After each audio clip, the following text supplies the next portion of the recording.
to be here, and all the followers you have that watch us on YouTube. It's really quite an honor for me to be here. I've been writing for the Daily Caller. That's a very popular online newspaper for about 4 years now, and I've written on a variety of topics, from domestic policy, foreign policy, politics, popular culture. But recently I've started writing a lot about India. And of course, in my introduction it was mentioned an article I wrote about current Prime Minister Narendra Modi that went pretty much went viral. So since then I've been writing a lot of articles about India, and I've gotten a lot of followers on Twitter and whatnot, for my comments about India and the opinion pieces that I write. And I've been very flattered and gratified. A number of people write to me or tweet to me, how is it that you know so much about India?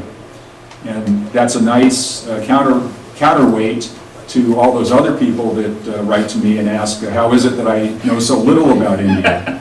But actually, if you can change the file, you can put up the thing now. To answer the question of why I have an interest in India, I'll explain this photo. On the right, it looks like there's a large hairy primate that for some reason has a kumkum on his forehead. That is actually me. That is not some unknown primate. That is actually me getting married to my lovely wife in Chennai. So I've actually married into the culture. And a lot of the folks that have read my work lately on India, or who follow me on Twitter, don't know that I've married into the culture. We don't advertise it. We're both very private people. We only share our private information with people that we're comfortable with, like the NSA. So in general, we don't volunteer the fact, and I don't volunteer the fact, that I've married into the culture. But for those of you that have wondered why I have such an interest in India and maybe have some insights into India that might not be typical for someone from outside the culture, that's part of the reason. That, of course, is at our wedding, and I had a problem. You see, I'm wearing a dhoti and whatnot. For whatever reason, at our wedding, we had a big problem keeping my dhoti in place. I don't know. I think it's maybe because I'm fairly large, and an unusually disproportionate amount of fabric was required to cover my posterior, and maybe there wasn't enough left over to have a secure tie. That could be it. I'm half Samoan, and we wear something similar that's more floral called a lava lava, and I've never had a problem keeping that up. But I think in the case of Samoans, when they design lava lavas, they anticipate that you need a lot of fabric to cover the posterior. And perhaps this, my dhoti, was designed for smaller people.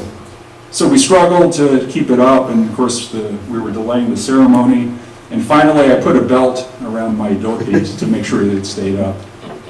And of course, as we all know, wearing a belt on your dhoti is not traditional, but neither is having your dhoti fall off in the middle of the wedding ceremony.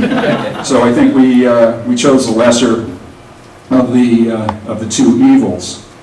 I'm not going to talk too much about sort of my tie into the culture, except to note that I am a strict vegetarian. That is a corrupting influence from my wife, of course, who's been born and raised as a vegetarian. And I tried it as an experiment because she was a vegetarian, and I've never had any desire to go back.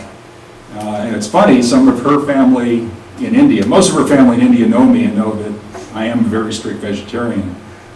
Maybe some of her distant relatives don't believe that I'm really a vegetarian, but but I absolutely, positively am. So that is one of the reasons that I have an interest in India. My wife is on the phone to India every day. There are a lot of people like her, which is why if you see a Vonage commercial, you'll see that almost all of them have Indians in it. Because Indians are very, very high consumers of U.S. to India calls. So, that doesn't make me a geopolitical expert, and I don't really pretend to be that. But I get a steady stream of impressions and gossip and insights and whatnot to process as I try to follow the political scene. I will mention, I noted that I'm half Samoan, I'm also half Jewish, and I think there's a lot of compatibility between Hindus and Jews in particular. And I have written about this. I don't know if any of you have seen some of my columns. I talked about the compatibilities between Hindus and Jews. Of course, Hindus and Jews both believe in strong families. Both place a very high emphasis on education. We have a lot of Hindus and Jews that have excelled in science, who've excelled in medicine, who've excelled in classical music, be it Western classical music or Indian classical music. And, those are both very high arts. Both Hindus and Jews tend to do very well in societies where they're given a chance to do well. A very important point of compatibility is neither Hindus nor Jews try to convert people to their religion. No proselytization. You can convert to Judaism, you can convert to Hinduism, but you don't have Hindu missionaries or Jewish missionaries out trying to tell you that there's something wrong with your religion and that you should convert to another religion. And I think creates a fundamental respect that creates a compatibility between Hindus and Jews. And perhaps one politically incorrect similarity. The stereotype of Jews is, and put it politely, is that Jews are frugal. If you were to use a polite term, you might say cheap. That's a negative stereotype if you were to use an impolite term. But I found that Indians are, if you want to generalize, can also tend to be frugal. It was a great point of national pride, the recent mission to Mars. And I know it was a wonderful accomplishment. I know Indians in India and around the world were very proud of it. But to tell the truth, I think the main point of pride wasn't so much that India had made it to Mars in the first try, although that is certainly a wonderful achievement, but rather that India had done it more cheaply than anyone else. It's as if they had made it to Mars and got a great deal and done it inexpensively. So, in any event, I'm supposed to talk about potential opportunities and obstacles to the U.S.-India relationship after the visit of Prime Minister Modi to the U.S., a very successful visit, I might add. But before I do that, I think it's worth taking a step back and reminding ourselves how much has occurred in that relationship in such a very short time, just a few months. Because a few months ago, Narendra Modi, this is before, just before he was, he had the great BJP wave in the Lok Sabha elections, was an outcast who could not get a visa to the United States. And, the journey from that status to, the rock star that he proved to be when he came to the United States is really breathtaking. I mean, if you think about, a few months ago, and this is probably why my piece, is India about to elect its Reagan, became so popular, because it was one of the only pieces coming out of the West that was positive about Mr. Modi. almost everything that you had coming out of the West in the mainstream media was very negative. And here, all of a sudden, I think people were reading my piece, and I'm saying nice things, and they're waiting for the, however, to, where I would turn negative, but it never happened. And I basically, talked about a lot of positive virtues of Mr. Modi, which I felt he had in common with Ronald Reagan, who I happen to be a Republican and someone I admire very much. By the way, about being a Republican, and I mentioned I'm a vegetarian. And this is not political, I'm just to explain where I'm coming from. I'm a Republican because I believe in free enterprise, I believe in limited government, I believe in strong national defense, all of those things. But here in the United States, culturally, vegetarians tend to be more on the Democratic side. And sometimes Republicans, some of the less politically correct Republicans, tend to make fun of vegetarians. So, and I take that all in good spirit, but your stereotypical Republican is not a vegetarian. So I got to thinking about it, that, the basic principles that I espouse are the same principles generally that Prime Minister Modi espouses, free enterprise, minimum government, maximum governance, Prime Minister Modi, he believes in a strong national defense, of course, and he's a vegetarian.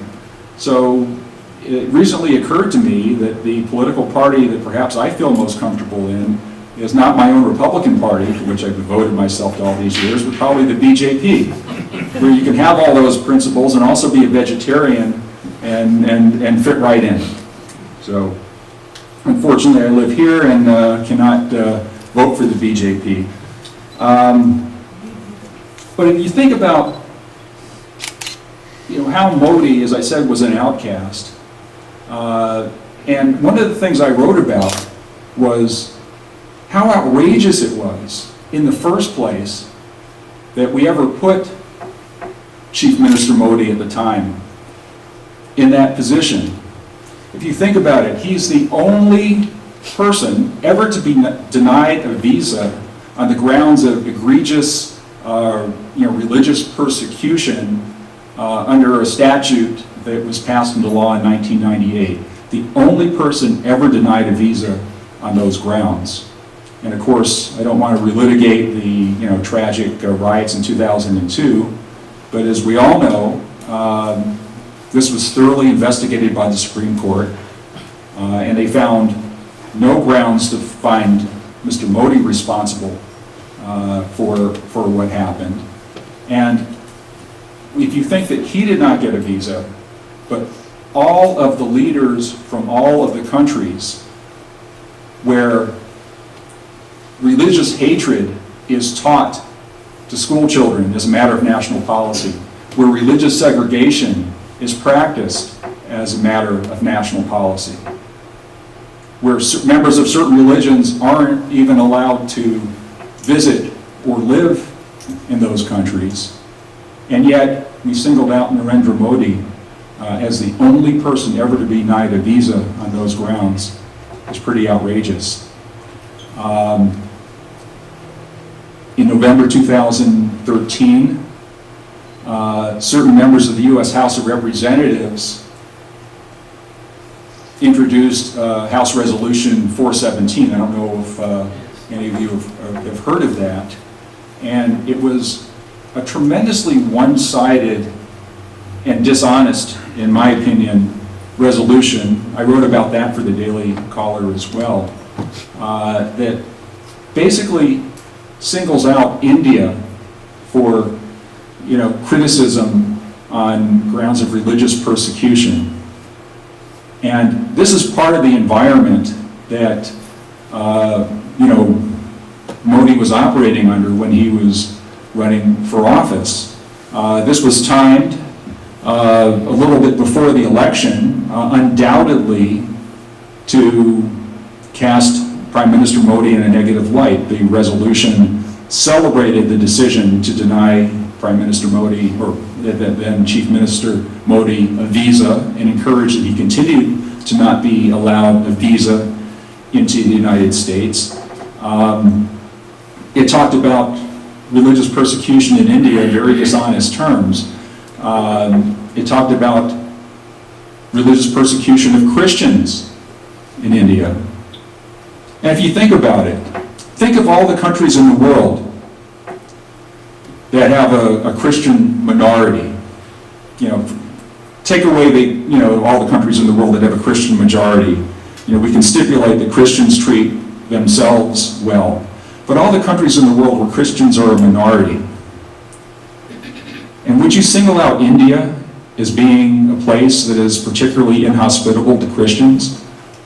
I mean, I can think off the top of my head of at least 60 countries where it would be much, much, much, much worse to be a Christian than India would. And that's why you have 25 million people voting with their feet, Christians choosing to live in India, where, you know, certain neighbors of India, the Christian population, while once fairly large, is now a rounding error.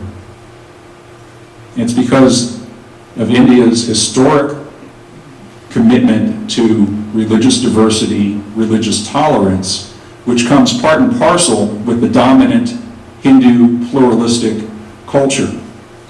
So that resolution was outrageous. And I don't want to make it sound more important than it is, because that's like ancient history. Even though the resolution was still floating around during the Lok Sabha elections, it went nowhere, and it's really ancient history, because, you know, the people who supported it have been discredited. So what happened? I mean, how did you go from an environment where you had several members of Congress who were supporting this anti-Modi, anti-India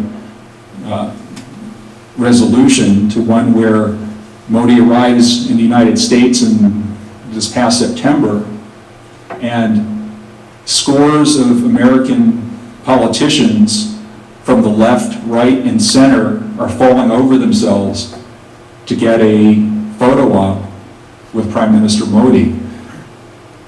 How do you get from where we were a few months ago to a point, you know, during the U.S. visit where, you know, he's filling up Madison Square Garden to an adoring crowd, where of all the hundreds, or, you know, maybe like 150 or so world leaders that are in New York for the UN General Assembly, clearly Modi stands out as the one in most demand, the one who gets the most attention from the international press, who gets a private dinner with President Obama, even though he wasn't even eating.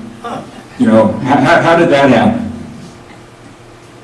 And I think the short answer is that the strength of the Modi wave was so impressive that it was clear that the people of India were making an historic statement. And I think a lot of Modi's critics didn't want to find themselves on the wrong side of that historic statement, on the wrong side of history, and realized that, you know, if the people of India were so resoundingly bringing this man and his party into office, that he couldn't be the monster that he was characterized as being in the international press, and even in the mainstream media in India. So people quickly did about face. Of course, not just in the United States. He's gotten such a strong reaction. He's gone to Australia, Nepal, so many places, and you know, so it's really quite. It's been really quite a change. Now, in fact, I had a tweet that tried to explain the significance of Modi's victory. I said, Modi's win was rejection not only of the Nehru dynasty, but also of the colonial Brits who had tried to teach Hindus to be ashamed of their culture.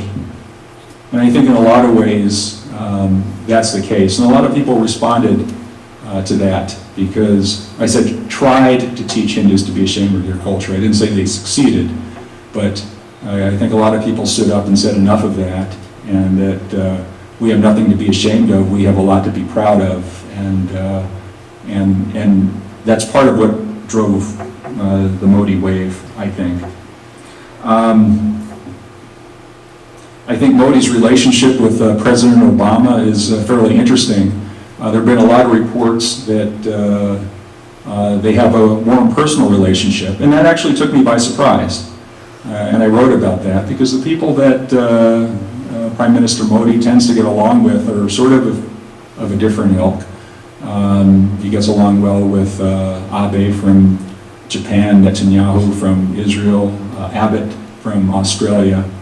Modi, in a lot of ways, is the opposite of President Obama. He's very focused on, on management, making government, deliver the goods on the day-to-day tasks that it's supposed to do.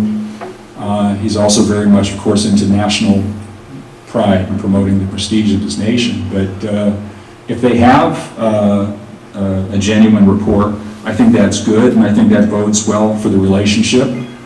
It's not the most important thing in the world. I don't know how many of you read a report that in recent years that President Obama himself had tried to reverse an what was perceived as a quote-unquote get Modi policy of the U.S. State Department. And if that's the case, then that's a good thing. I have a feeling that Modi may not find Obama to be a soulmate, but I think he sees the value in having a good personal relationship, and I think he would like to do whatever he can to have strong relations with the United States, and hopefully perhaps cleave the United States more and more from its ties to Pakistan. But we'll see how that plays out. So what do I see as opportunities in the U.S.-India relationship post-Modi's visit? There are a number. In fact, I think there have been a lot of positive trends that existed before Modi came to power. The last several years have been very good years, I think, in the U.S.-India relationship on a number of fronts. There are always ups and downs, but I think it's been on an upward trajectory for a number of years, even under, the most recent government of the Congress Party. Certainly in the area of defense cooperation, I think we've had, strong cooperation that really took off, I think, under President Bush and then Prime Minister Manmohan Singh.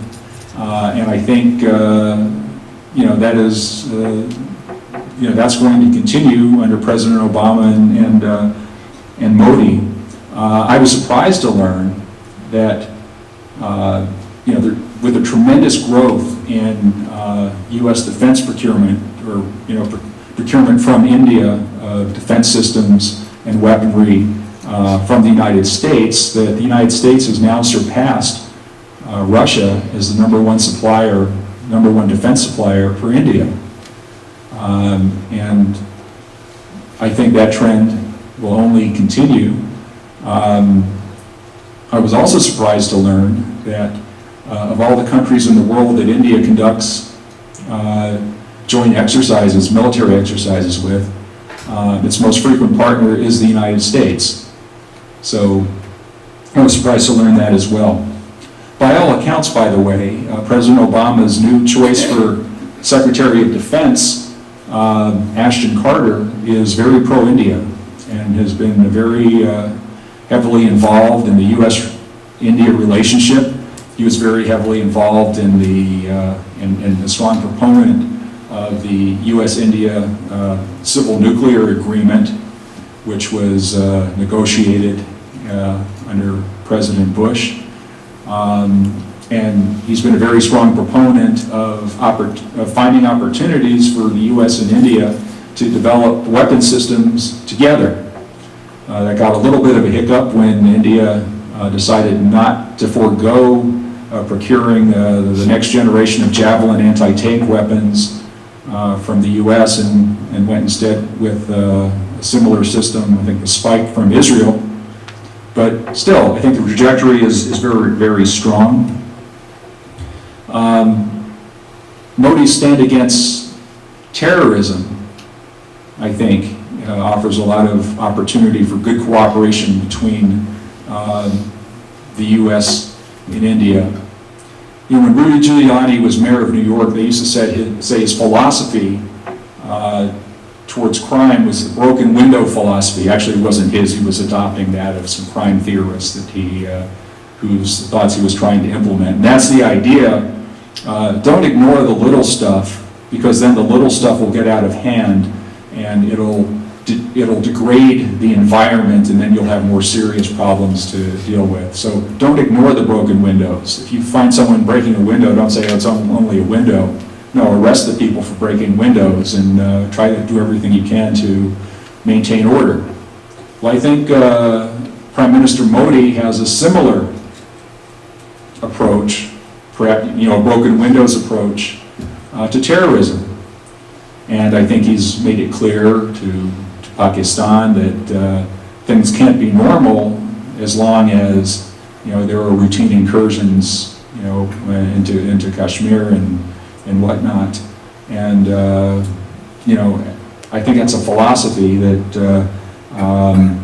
can lead to good cooperation, and it makes us simpatico, the United States and India. I think the greatest opportunity for U.S.-India cooperation is in the area of investment and trade. And Modi's vision for India is going to create a lot of wonderful opportunities for entrepreneurs and investors in the United States and around the world. Of course, we talked about the defense sector and now foreign direct investment in defense in India. The cap on that is up to 49%. I think it was up from 26%, so that's significantly increased. Modi recognizes that he's going to need outside help in order to upgrade the military to the extent that he needs to do that. But in other areas as well, of course, the whole Make in India campaign is a great, ambitious attempt to create a manufacturing boom in India. And it's, of course, going to be a bit of a challenge because it goes against the grain of technological innovations that might tend to de-emphasize labor-intensive manufacturing in favor of automation. So it's going to be a challenge. But it's a challenge that Modi is going to have to address, because as he points out, and he points this out as a positive, and it is a positive, that India has a great demographic dividend. 800 million people, over 65% of the population, are under the age of 35. Very young population, very young workforce, and every year 12 million new people are added to the workforce as they come of age. They age into the workforce. So this is a great opportunity, and it's a great dilemma. It's a great dilemma. He talks about India's strengths being democracy, demographic dividend, and demand. Well, demographic dividend, of course, being the large young population, but of course, they're not going to create demand unless they have jobs. So how do you employ all these people? Well, that's where the ambition, the Make in India program comes into play. And its success very much depends on outside investment. And that's where I think a lot of great opportunities are going to arise for the United States, for companies in the United States, and entrepreneurs and investors from the United States. And by the way, I think it means that it's a great time to be an NRI, a non-resident Indian. For I guess, everyone in this room probably knows that, but for your millions of viewers on YouTube, NRI, a non-resident Indian, I think it's a great time to be an NRI. Don't listen to what Rajdeep Sardesai says. I think it's a great time to be an NRI. Because the NRIs are going to be the ones in the best position to participate in, to help manage and guide and profit from the flow of investment that's going to come from the United States into India and from all the other countries in the world that India is going to reach out to help realize this vision of Make in India. So I think there's going to be a lot of economic opportunity that's going to take off because of that, and I think it's very exciting. Talking about possible obstacles, they're the usual suspects, but I don't think they're ultimately going to affect the trajectory, the positive trajectory of U.S.-India relations. There are always issues that are important to outside investors, protecting them from liability, protecting their intellectual property, just making sure that India is a hospitable place to do business. And there are always going to be differences of opinion as to what are appropriate measures to take to ensure that. It's a somewhat sensitive issue in a lot of ways. Of course, in India, there's a legacy of Bhopal and the concerns that perhaps companies like Union Carbide were not properly held to account for the tragedy that happened there. And on the other hand, there are stories from U.S. investors that felt that they invested a lot into India and were not properly protected. There was a famous example, of course, from the 90s from the Dabhol plant that when government changed hands that the project was canceled. Things like it. These are inevitable. They always arise in situations like this. The U.S.-India civil nuclear agreement has had a hard time really getting on track, at least the part of it that has to do with U.S. support for the industry, the nuclear industry, the civilian nuclear industry in India, because of disagreements on how to protect outside investors from liability in India. And in fact, it was Modi's party, the BJP, that has insisted on liability provisions that some say have made it difficult to, for outside investors to invest in India. But these are minor things that can be addressed. There was the disagreement that happened a few months ago where there was with the World Trade Organization, there was an agreement for an international agreement was pending on that would harmonize customs procedures and whatnot that would have greatly facilitated the flow of international trade. Now, India effectively blocked that because it was concerned that its own programs to essentially subsidize farmers to buy certain commodities, foodstuffs at above market prices and stockpile them in case people needed them, that would be under threat. And some people were surprised that Modi, who is encouraging international investment, made that a roadblock. But of course, if anyone's familiar with the situation in India where farmers are committing suicide, realizes how important a domestic issue that is. Well, there was a recent breakthrough in that issue, and pretty much in a way that is favorable to India's position.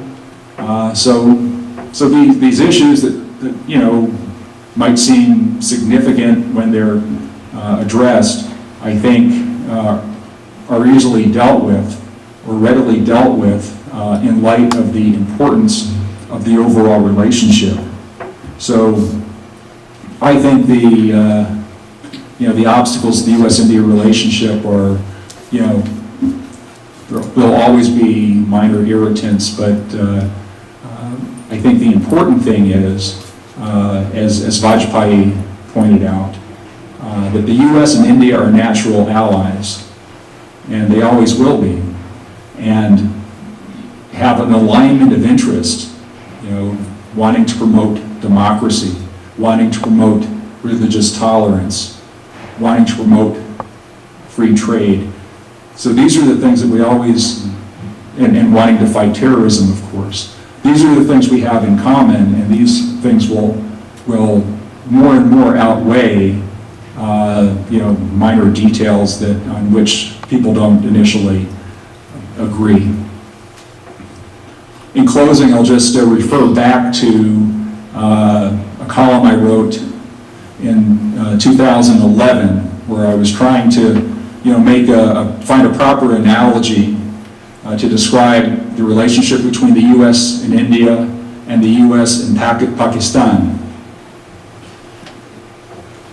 And the analogy I came up with was a Bollywood movie, where you have a Bollywood movie heroine, which in this case would be the United States, and there's a guy that her family expects her to marry, that that they have strong ties, but he's not really right for her, and that would be Pakistan, sort of the boyfriend, fiance, or whatnot, and then there's the good friend, with whom the bride has a lot in common with. It's a guy, but is just a friend. The boyfriend, Pakistan, treats the heroine improperly, and if you look at opinion polls in Pakistan, you see the approval rating in the United States is so abysmally low. It's like they hate us. And of course, after the Bin Laden raid, it really brought a lot of that, a lot of those feelings up to the surface. Why was Pakistan harboring America's, greatest enemy?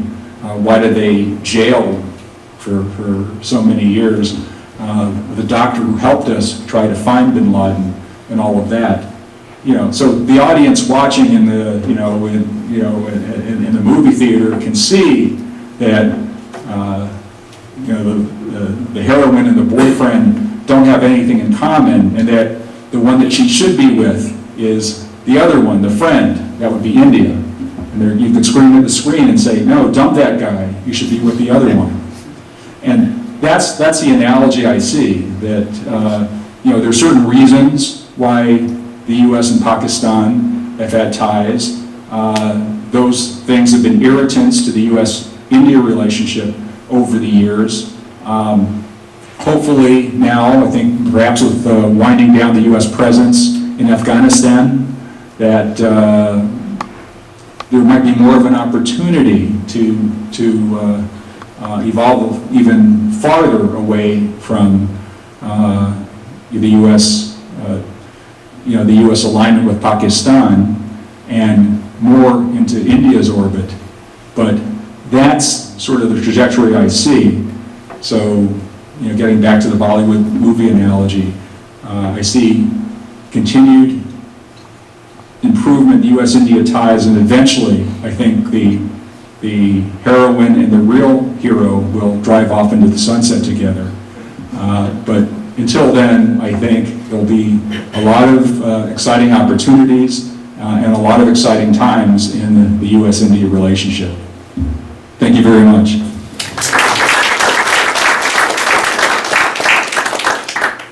And I'm happy to take any questions that anyone has.